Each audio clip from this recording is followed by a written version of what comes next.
Welcome to the American Med Spa Association podcast, Medical Spa Insider. This week, AmSpa founder Alex Thiersch is speaking with Alexa Nicholls Costa, NP, and Alexandra Rogers, NP, co-founders of LexRx. What's up, everybody?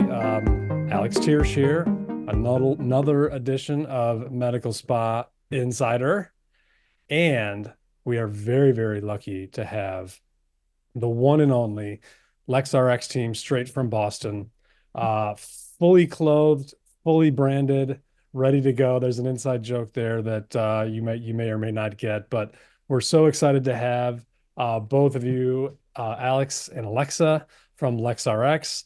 They have been on our show several times. They've been speakers at MSS. They've done a whole lot for AmSpa, and they've been really, really innovative in the industry and just done a whole lot. And we're very excited to have them and talk about what they have going on next, which I think everyone's going to be very interested to hear. And I think will be really excited for the industry. But before we get into that, ladies, how are you? What's going on? We're great. It's so good to see you and connect again. It's been a while. It has been a while. I feel like the last time we were maybe in Southie, and it was maybe around COVID. I feel like it's been a while. Yeah, I think you might be right. And maybe like Nantucket was just happening. I think that so we did a podcast, and you had opened Nantucket, or we're in the process of opening Nantucket. And I would love to hear about that. So first of all, let's get kind of caught up. Because there's a lot of new folks who maybe haven't heard of you. Let's give everybody just a quick little Reader's Digest version of who you are and what your brand is, locations, what you're focused on, that kind of thing. Cool. So hi, everyone. Thank you, Alex, and our AmSpa family for having us back on. I am Alexa Costa. I'm here with my co-founder. Hello. And Alex. And we are both nurse practitioners. We are owner-operators, and we're kind of an OG team in the med aesthetics space. We launched our private practice in 2015, Alex and myself, and we have grown to a 4-location practice in Boston. 3 locations are right in the city. One is on the island of Nantucket, which is 30 miles out to sea, which is a really fun location. We can talk about that. We have an amazing team of 16 providers, and we... There you are. I was trying to mute myself. Yeah, great job. What did you think? Everything good? He's like, end of the show. That's... No, I was trying to mute myself because the dog started barking, which happens all the time, so that's not a big deal. But I muted you guys, which I've never done before, so that's fantastic. So I'm sorry I missed you. You were talking about your 4 locations in Nantucket and all the things. Cool. Yes. So we are a 4-location practice. We are lean and mean. We're a hyper-focused brand. 90+% of the service offerings we have are injectables, which is something that's kind of tried and true to our brand inception. So since 2015, we've grown to the 4 locations and the most amazing team of 16 providers. Alex and myself are very much included in that as owner-operators. We also have a sister venture, Inject with Lex. That's our teaching entity that we launched in 2018. And we launched just in the last couple of months a 3rd venture called Lex Lab, which is a medical directorship wholesale drug distribution entity. We are really licensed drug dealers in Massachusetts, locked in and fully compliant thanks to our friends at Bertadato. So we really... with the 3 entities, have solved for a lot of points of friction over the last decade that we've been in the medical aesthetic space. Well, that is extraordinary. And I know you guys have been growing. And first of all, congrats on everything and the 4 locations. I remember when you were just the one. And is that still one that you had in Boston? Is that still kind of your original location? We're actually in our Beacon Hill location, which is where we did our first podcast with you over beers across the street. Yes, I remember that. That was a good long time ago. So, yeah. So a couple quick follow-ups before we get into some of your business ventures is you mentioned 90% is injectables. What else are you doing these days? Because normally that was kind of your full thing. Have you added any services, or what's the So we always like to say we like to meet the needs of our clients, but also are always super mindful about putting ourselves in our clients' shoes and thinking about what they need at that point in their life. And having now been in this for going into 10 years of private practice, we like to say we've grown personally, professionally, and our own needs have sort of shifted over the last decade. We are still the biggest advocates for the injectables. We think that's a service line that is, knock on wood, recession proof. I think it's something that people are always going to invest in services they know work, and those are treatments that have proven themselves over the years. We have added 2 devices to the practice. One is skin pen microneedling, and the other is diamond glow facial. And those were really added out of a need from what we were hearing from our clients, as well as ourselves. We now have big growing families. I have 2 children. Alex has 4 children. Many of the providers on our teams are moms. Many of our clients are moms and looking to do treatments when they can't get their injectables. So we're really trying to meet the needs of our patient population. And the other big piece of it is medical grade skincare. So our private label line. That's awesome. Yeah, I thought you were going to say that you were diamond glowing your infants, and that you've you never know. You've happened onto a new fad. That's awesome. And you guys have always been so good at branding and you've the injectables only concept, and I say only in quotes now, was different and risky when you guys started it. And I always really liked the fact that you were doing that. And I think it really caught on. So you've always been innovative and entrepreneurs. And I think that's awesome. I do have a question about the drug dealing.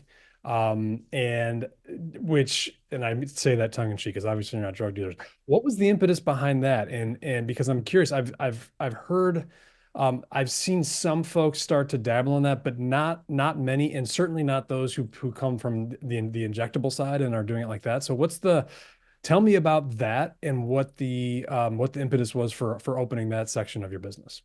Yeah, I think when Alex and I approach anything, we're always thinking about, how do we problem solve? How do we create an easier path forward, whether it's for our patient population, whether it's for providers entering this space. We are super passionate about our teaching entity. That's something that for the last 15 months, we've really put a lot of our power behind, because the practices are in a really healthy state of kind of self-growth right now.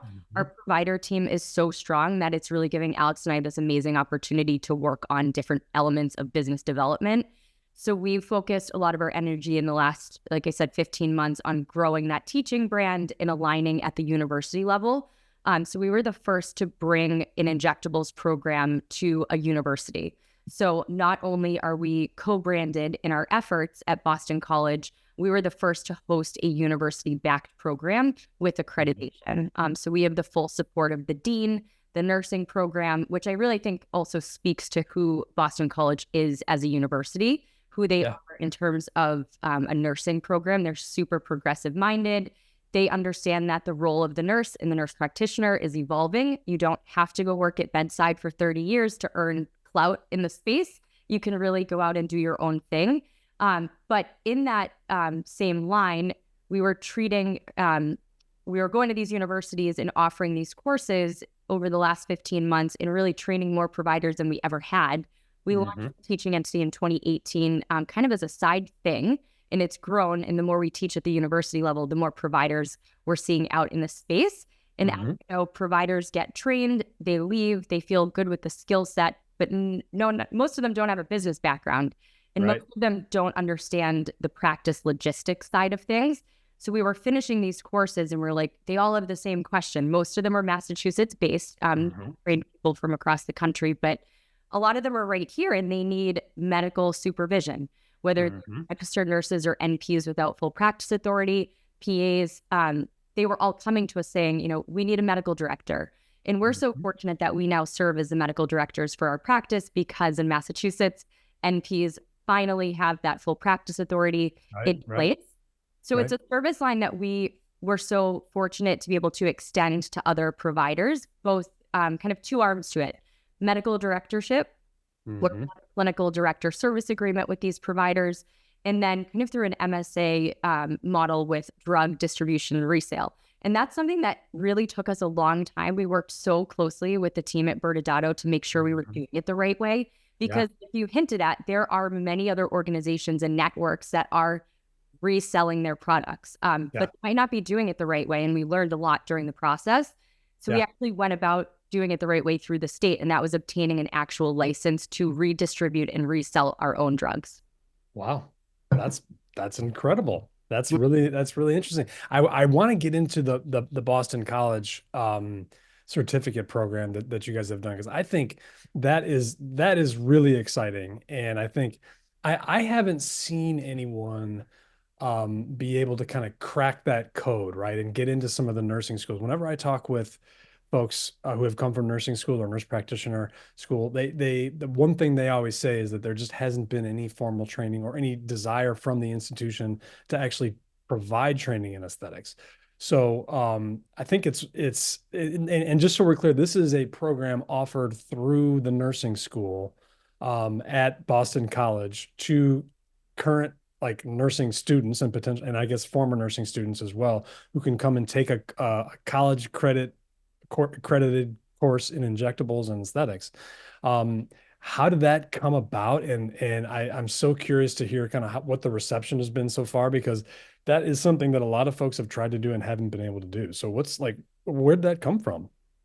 Yeah, I think when we launched the teaching entity in 2018, it really started from a selfish place. At the time, it was still Alex and I wearing every single hat in the practice and looking to hire. And we thought, in order for us to be relevant, to stay up on our own skill sets, if we teach, we have to be on it, right? We have to know the latest and greatest in terms of skill set, drug profiles, but it also could be a really unique opportunity for us to scout for talent to join our team. And that's where the teaching started, but it always had a bigger vision. And I think we always saw ourselves really trying to create a new path in the industry. I think we did that with the practice model. The next venture for us was going to be teaching. And I think, it's no secret. I know you think the same way as us. Like at some point, this industry, the bar needs to be elevated, raised, and standardized. And we're not there yet. I think we're moving in the right direction.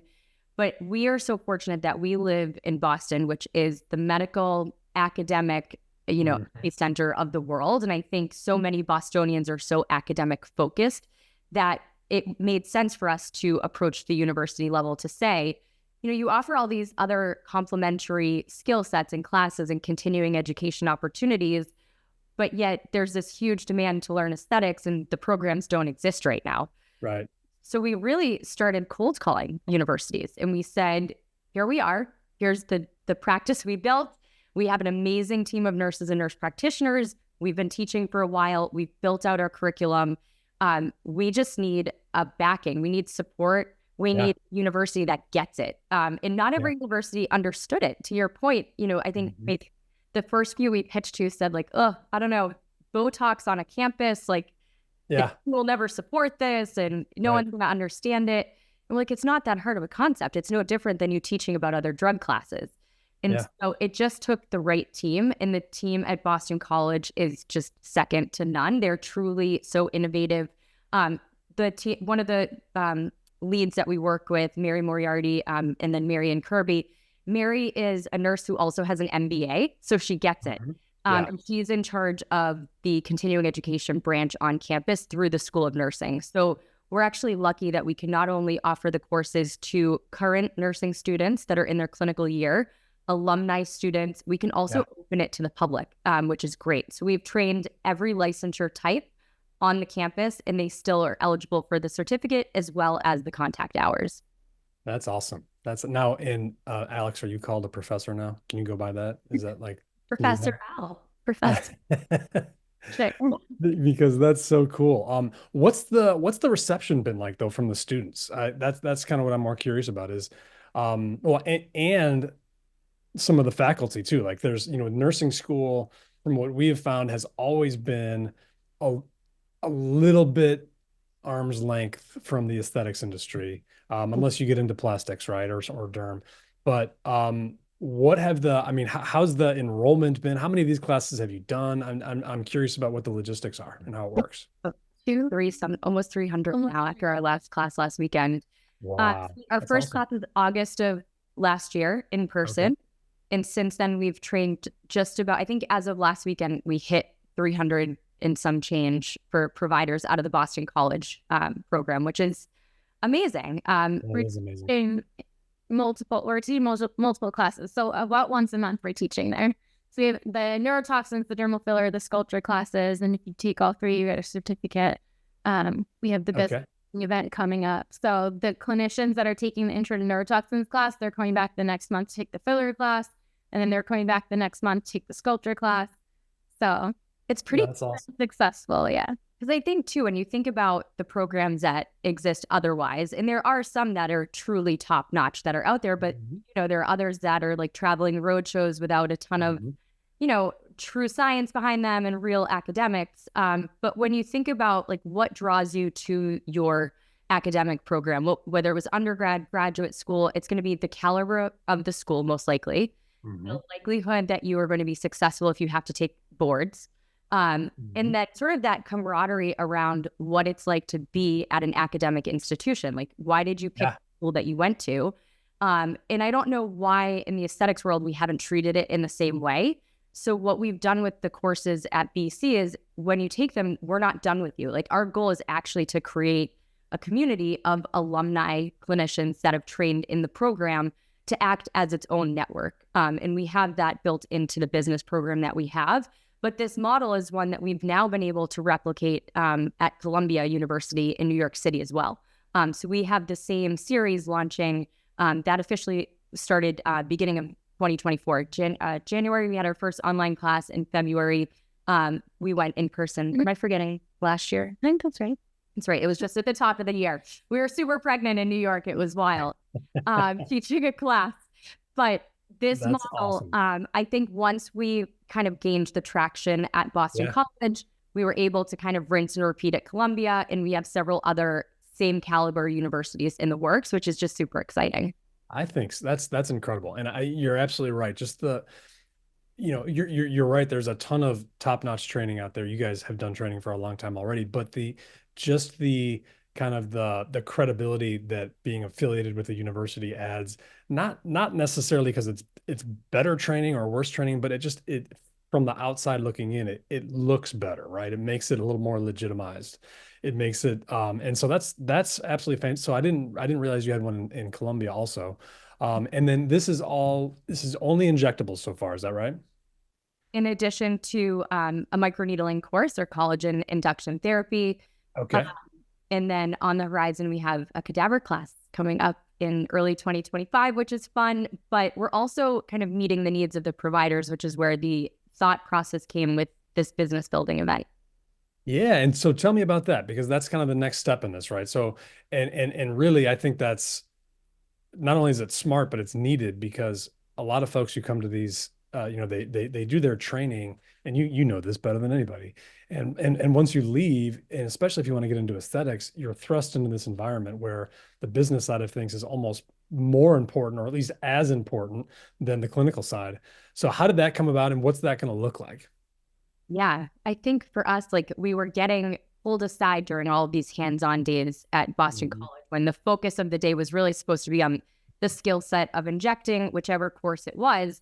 But people would say, can I pick your brain on, like, how do I buy the drugs? Or, I can't possibly imagine spending X amount on one vial of neurotoxin. Like, a medical director going to be, where am I going to practice? Like, all of these logistical items, we're like, we get it. Like, these are real questions that we all have. We had these 10 years ago. We still have questions that come up.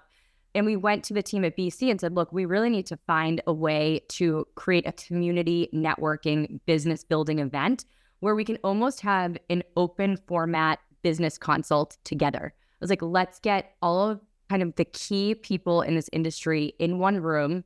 Let's create an open floor, open mic, where we can share what we've gone through over the last 10 years, how we've thought about things, how we've built our brand and practice.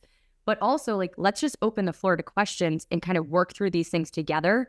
And also kind of have an opportunity to come back if you've taken courses at the school to really reconnect with providers. Maybe you're looking for a business partner. Maybe you're looking to hire, open a space together. Really kind of continuing that camaraderie that we're hoping to build beyond taking a singular class with us. Yeah, that's awesome. Go ahead. Sorry. We have some amazing sponsors that are going to be there. So if you're listening and you're wanting to come, AmSpa will be there. Whoop, whoop. Aesthetic Director will be there. Galderma, Evelyn. And so this is coming up though, right? Remind me, everyone, of the date and location and all that. Saturday, November 16th from 9 to 11. Think about it as like coffee and conversation. We can't wait. That's awesome. No, that's so cool. I'm so I have to say, I'm not only am I impressed with you guys and what you've done. I think just the persistence that it takes to get this in front of a university that's actually going to listen to you and actually going to take this in. I'm still curious, has there been any kind of side eye from other areas of the medical school, the nursing school, that you guys, when you come in and do this, or has everyone been very receptive to it? We've been so lucky. Yeah. And if we've pitched it to other schools that maybe just they didn't understand that, and they didn't necessarily want our program there, which is fine. It's their loss. But for the most part, it's been like really positive. Yeah. And I think what we were able to prove out at Boston College as sort of the beta model, we took that when we pitched to Columbia. We said, in the other schools we've pitched to down the line, it's like you could choose to leave your lab closed on a weekend, lights off, nothing going on, or you could really be a school that clinicians look to for innovative concepts and bring a program that there's a need for. Turn the lights on, let us come in, our team will put on the show, and it's a really beautiful business partnership that we've been able to cultivate. Yeah, I think so. I mean, and it does lead the way towards the potential in the future for some sort of, I know you have a certificate right now, but maybe there is a way to get some sort of a standardized program across the board where folks can get actual, graduate level certificates or whatever it is in aesthetics and injectables. And I think that opens up a world of possibilities. I mean, so what's next? So are you guys building the rocket ship to take over the world yet, or is that just in concept phase? That's right. We moved on from the LexRx jet to just the rocket ship. We're going to go straight rocket ship. I mean, it has been it's fun. I think we just have such a persistent, we're just not able to settle down. Like, we are always kind of looking to solve for the next problem, and just continue to really raise the expectations and the bar in this industry. And we really hope that, when you think about LexRx as a brand and you think about what we've built, I think there's a number of reasons we've had success in this space. I think the culture within our practice walls is contagious. I think that's number one. I think the level of respect we have for each other, for our team, for the providers we teach, those are all kind of values and morals that we bring into every business venture we have. And I think that goes very far in an industry that could be perceived as competitive or petty or kind of all of these things. And I think we've been able to demonstrate, like, we have a multi-site practice, we have a teaching entity, we teach hundreds of thousands of providers through all of these avenues.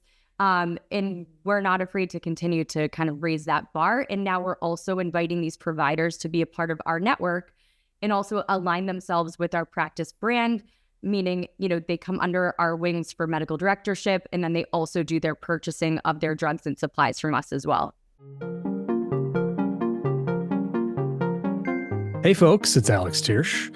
When it comes to injecting in the face, safety is more than skin deep. One wrong move could cause serious injury, hurt your reputation, and possibly endanger your business. That is why AmSpa partnered with the Academy for Injection Anatomy to create the AIA Advanced Cadaver Course, the most thorough and advanced facial anatomy course in the industry. Created and taught by renowned board-certified plastic surgeon Dr. Chris Surik, one of the foremost facial anatomists in the world, along with his hand-chosen faculty of the most experienced injectors in the industry. Students experience firsthand and close-up the anatomy of the face so that they can inject safely and confidently. Unlike other cadaver courses with large groups or limited access, the AIA Advanced Cadaver Course provides small group instruction with a high faculty-to-student ratio and a limit of 4 students per cadaver specimen. Everyone who attends gets a chance to inject real product and then dissect cross-sectionally to see how close they came to vessels and other important structures of the face. This hands-on cadaver lab follows a full day of instruction on facial anatomy from our world-renowned faculty, including discussions of complication management, rheology, and an introduction to the use of ultrasound in your practice by Dr. Steve Weiner, one of the pioneers of using ultrasound with facial injections. At this 2-day course, students learn how to avoid common danger zones, how dermal fillers behave, and the best places to place product for safe, outstanding results. More than 3,000 aesthetic injectors have improved the safety and efficacy of their injection techniques with the AIA Advanced Cadaver Course. Now it's your turn.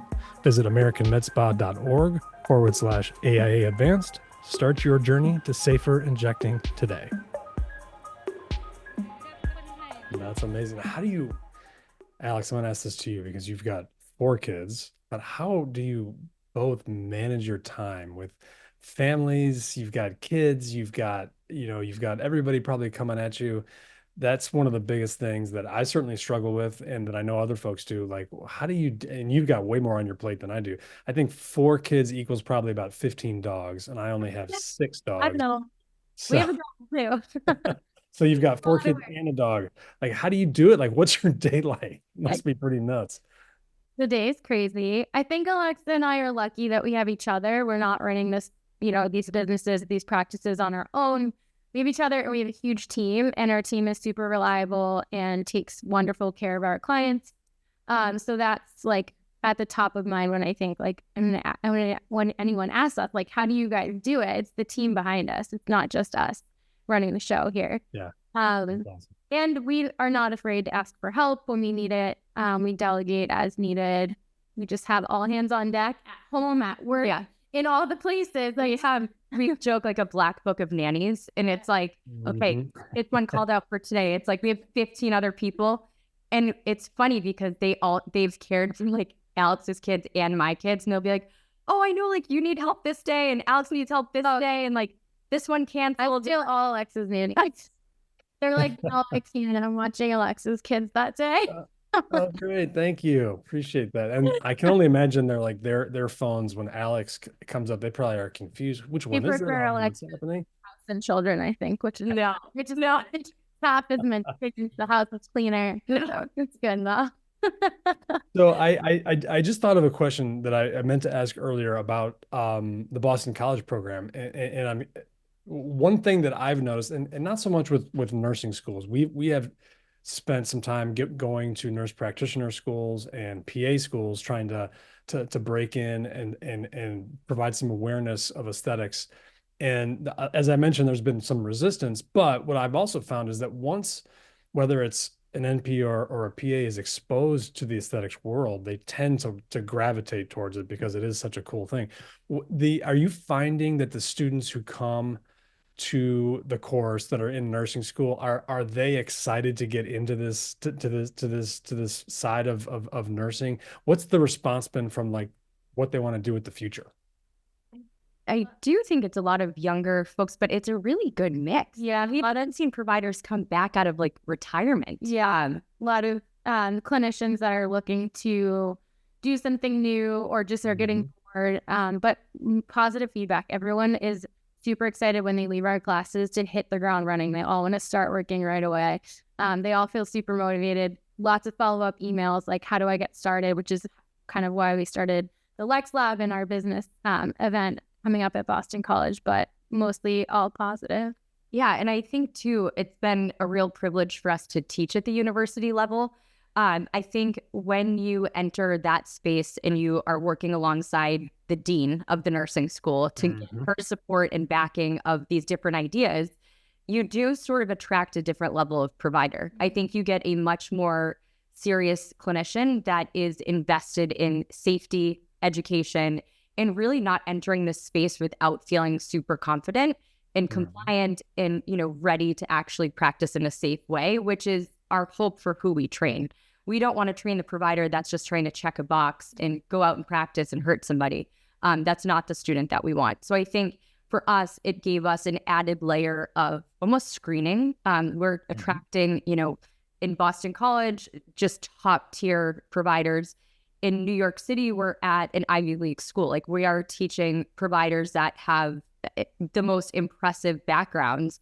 We also work there alongside Stephen Farrar, who's the president of AANP. He's our partner in crime there.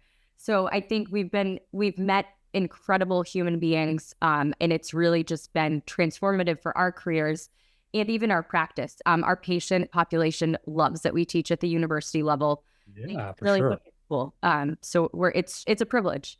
So do you have like a Yeah. roster of which ones you want to go to next? Like what's the next university? Oh, we have a whole list. It's a little bit secret right now, Alex. Secret? Yeah, that's fine. I get it. Hopefully one of them is in Chicago. Yes, we have a lovely one of our injectors, Jillian, is a Midwest gal, so we've got it covered. All right, I like it. I like it. So are any plans to open another location, or are you guys pretty stuck at 4? What's the I mean, you have the LexRx house in Nantucket or whatever it is. I think we feel, really happy with our locations. The 3 right in the city cover really great territory in terms of the neighborhoods. We would never say never if the right location showed up. If there was client demand, we always go back to saying we seat ourselves where our clients live, work, and play. So if there's a new need, a new demand, I think for us, when we think about our growth trajectory, we certainly see the 3 entities growing together. That's LexRx, Inject with Lex, and the Lex Lab. We see these entities solving for all of the issues, even in new markets. So for us, we're in a really kind of intense and exciting space as owner operators where we're out there meeting and looking for strategic partners to help us get there. That is awesome and so exciting. I can't honestly, it's to see where you guys have come and I knew you kind of back in the day when you had first started, and that location was I remember it was very small. And it was but you were very focused, and everyone who heard the podcast that we did or when we first met you was like, oh, you guys are going to kill it. There's no doubt. I'm curious, as we look towards wrapping up, what's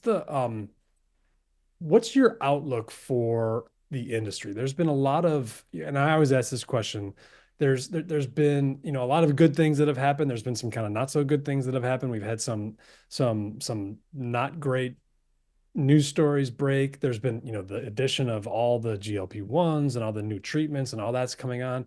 And, what gets you excited about it? And then I guess the next question is what, to both of you, what makes you nervous? Yeah, I mean, that's certainly a loaded question. I think for us, we sort of think back to kind of how we've done things here, which is we've always kind of stayed in our lane. We've understood who we are as providers. Where's our expertise? What aren't we comfortable with? Like, you don't know what you don't know, right? So if you don't know something, I think you certainly need to be humble enough knowing when to seek out advice and expertise. But like we started in 2015 with that box of Botox, grew the box of Botox to the 4 locations. And to date, we've still not taken outside investment, outside loans, any business loans. Like we've still homegrown every single thing that we've done. Wow. And we're finally in a place where we feel like we as owners, we as a business, we as a team are in a position for growth. But I think as an industry, there's also a lot happening, as you hinted at. I think like many industries where you might compare the metastatic space to, whether it's the consolidation of the dental world, podiatry, vet clinics, I think there's all these parallels that people try to say, like, there's going to be these roll-ups, there's going to be a mass consolidation, there's too many solo owners out there. At some point, it's all going to come together. I do think that's true. I think we see that in our industry, that there is an opportunity for practices in our position, kind of that 5 to 10 year healthy practice to join forces. Because I think there's a lot happening even in the mega pharmaceutical world, right? The cost of goods is getting to the point where new injectors can't afford it. If you are, one of the biggest things we hear from these new injectors coming out is, I can't pay almost $700 for a vial of Botox. How am I supposed to do that? That's true. It's true. Like that's a lot of money and that's intimidating. So I think you're going to see practice owners start to be really savvy and join groups and kind of that power in numbers model where not only are you joining forces for that economies of scale, you're also joining forces with some of the most brilliant minds in the industry to elevate the safety standards. I think we always sort of have to remain humble in this space. I think it's exciting that there's new drugs and new technologies and all of these new and exciting things, but I think it's really kind of trusting your gut on what's a fad, what's gimmicky, how many devices, if you're a device person, like how many can you own before your full physical square footage is like taken up by machinery when next week, a new one's coming to market. So kind of just staying humble, staying in your lane, just knowing what your actual role is, but also like, what are you passionate about? Like what's your purpose? Like what makes you different? What's your purpose? And how will you differentiate yourself in a market that's saturated, but in a market where there's still so much opportunity?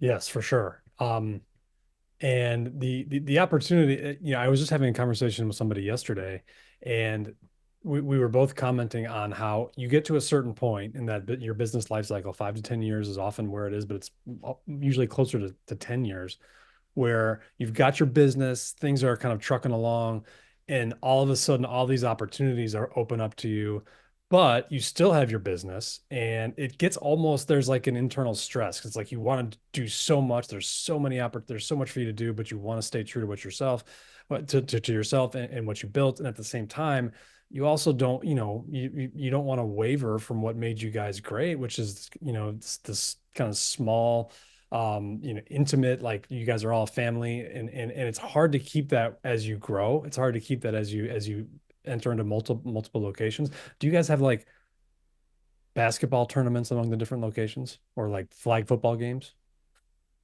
We don't, but I would say, you raise a lot of good points. And I think for us, no matter the decision we're making or the change we're making, or, the day-to-day operations, we're always going back to being client-centric and team-centric here, and putting ourselves in our clients' shoes as well as the team's shoes. Like, we would need to know, like, if we make this decision or a decision for the business, what's the perception to the team? How does this look? How does this impact them? We're just really probably hyper aware of that decision making. We're also hyper aware of how we sound in text and in email. And like, we're just kind of overly mindful in a way of how we are perceived as professionals, how we are perceived personally, but also the brand reputation, and just making sure that that is kind of contagious. And I think that's why we've had the success over the years. That is awesome. Well, I got to say, it's been, every time I talk to you, I'm impressed with what you've done, what you've built, and it's been fun to watch. I can't believe it's been close to 10 years, which means I'm old, which is really kind of depressing, but that's all right. It's all right. Are you still focusing mostly? Yeah, it was. Are you still focusing mostly on like your age group? Because when you started, it was millennials back then, right? Like, you were really focused on the younger group. You're getting older, not that you're old by any means. We are. So then are you still going for the younger crowd, or your age group? And that's got to be an interesting kind of dynamic. Yeah, we still have a younger clientele. But the demographic is definitely on the younger side, but we see clients of ages 20 to 80. Yeah. Awesome. But that's awesome. We're definitely seeing, I would say, majority younger clientele. Okay, cool. 20 to like 45 is, I would say, our bread and butter, our vast majority. Still mostly women, or how's the male clientele coming? Any increase there? They're coming. It's a slower growing market here in Boston, but each year we see it, continuing to grow. We always welcome it. We say, like, all are welcome here. Yeah, that's awesome. Well, I know we have some information on your business course at Boston College. If folks want to find out more, where can they go to get that? We, as you mentioned, we'll be there, and we're so happy to support you guys. I think what you're doing is amazing, and hopefully, it's the start of a trend towards where we can, work together to create some standardizations. I think that's needed. And I think there's a ton of opportunity there, but where can folks find out more? And I'll give you guys the last word. Thank you, Alex. So if you visit our website under our Inject with Lex tab, you will find all of our courses, and there's a whole page dedicated to Boston College. When you click through to the Boston College page, they have not only the Injectables courses, but you'll see the Aesthetic Business Builder event that's happening on Saturday, November 16th from 9 to 11. It's $149. You get 2 contact hours when you attend, which is an added perk. We have, as Alex mentioned, so many amazing sponsors. AmSpa will be there. Kathy is going to be moderating our panel discussion, which is super exciting. And everyone that attends gets an AmSpa membership. I don't even know if you knew that, Alex. I did know. I don't know if you gave, the head guy got the green light, but we're doing that. They definitely ran it by me. It wasn't really a question though. It was more like, this is what we're doing. So I love it. I went along. It's going to be a great day, and we would love to have all of you there with us. So that's awesome. That's awesome. Well, thank you guys so much for taking time to talk to me. I know you're busy. And you say hello to the family. It's amazing to see how big that has gotten too. I mean, you're gonna have a full football team here in a second. Nice. And we'll talk to you soon. Okay. Nice to talk to you. You too. Bye. Thank you for watching the Medical Spa Insider podcast. Please make sure to subscribe to our channel for future videos and podcasts. For more information about the American Med Spa Association, please check our description below.